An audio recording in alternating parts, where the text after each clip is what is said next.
Hey, let us break bread. I have a question. What would you do if half your community died in one winter? Well, let's go back to the beginning. It was November 1620. The Mayflower had landed in a cold, unwelcoming world. Freezing winds, hunger, disease, everything the Pilgrims feared became their daily reality. By spring, only 50 of more than 100 were still alive. They buried their dead at night so that neighboring tribes wouldn't see how weak they'd become. But in the middle of this heartbreak, they didn't lose faith. They prayed, they endured, and somehow they survived.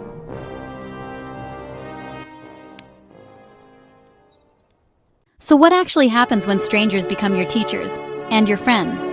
You might say the friendship was born during the arrival of spring, and with it, an unexpected visitor. A Wampanoag man named Samoset walked right into their settlement and greeted them in English. Soon after, he brought Tisquantum, or Squanto, a man who had survived slavery in Europe and returned home.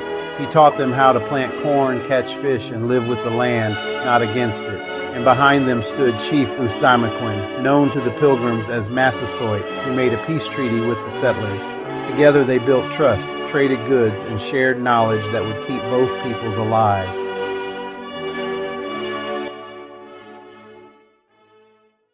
That is amazing. Okay, can you describe what gratitude feels like when you fought your way through despair?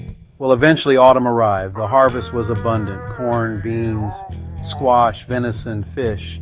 For the first time, they felt secure. So they invited their Wampanoag allies to share a feast that lasted 3 days. 90 warriors came, bringing deer and blessings of their own. There was laughter, games, and prayer. For one shining moment, both peoples gave thanks, not just for food, but for life itself. The darkest winter had become the brightest Thanksgiving.